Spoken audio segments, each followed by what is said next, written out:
I've got to ask you, Senator, you just said that you were not impressed with Anthony Albanese's interactions with other leaders. Can you expand on that? What have you seen that made you feel so doubtful about his ability to relate to other world leaders?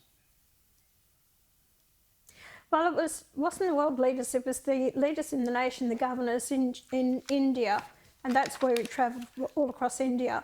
I just didn't feel that he interacted with them. I think he was very poor in his conversation, the questions, even his answers to their questions. And actually, I will tell you this, Milton Dick was on that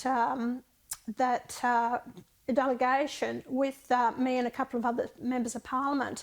And actually, Milton Dick impressed me far more than what Anthony Albanese did. And I've told him, I said, you should have been Prime Minister, not Anthony Albanese. Yeah, it's fascinating to hear perspectives from people about what our own Prime Minister is actually like on the international stage. So there you go.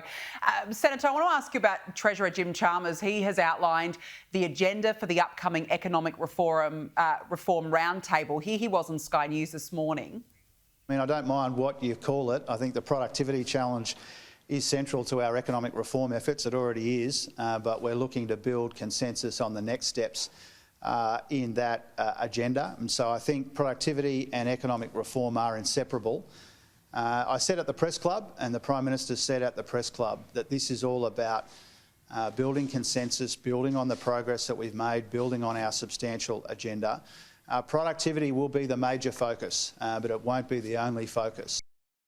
Senator, surely this roundtable is redundant. Productivity is low. The RBA this week left rates on hold because it is not satisfied that inflation is under control, despite Labor telling us it's slayed the inflation dragon. What is the point of this talkfest?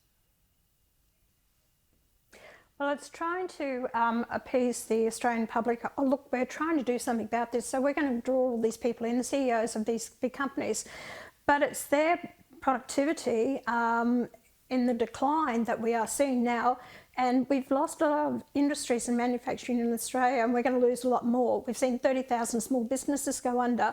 It's due to the carbon credits, or not carbon credits, but the net zero, that we're headed down that path. It's industrial relations policies that's actually destroying people, putting on more workers. All these extra days that people have a year, take more time off now. We'll be down to about, it won't be long before we're going to be having 30 or 35 days, hours a week in work, and then that's going to be more productivity gone. You got members of the bureaucrats who are working from home. That's a loss in productivity. At the farming sector, loss of productivity. So it's through the government policies that we've seen loss of productivity in this country. I think it's just a talk fest. I don't think anything will come out of it. And he talks about economic stability of the country. They have actually driven up the debt in this country, and it's going to be 1.2 billion within the next year. Trillion, I should say, not billion, 1.2 trillion in debt in the next year to 2 years. Yeah, for a second you excited us all, Senator, when you said billion. We thought, hey, we're doing okay, but no, it's trillion, unfortunately. Know. It's wishful thinking, yes, it's wishful thinking. If only you'd been right. But we're in hell of a mess. Senator Pauline Hanson, thanks for joining us tonight. It's always a delight.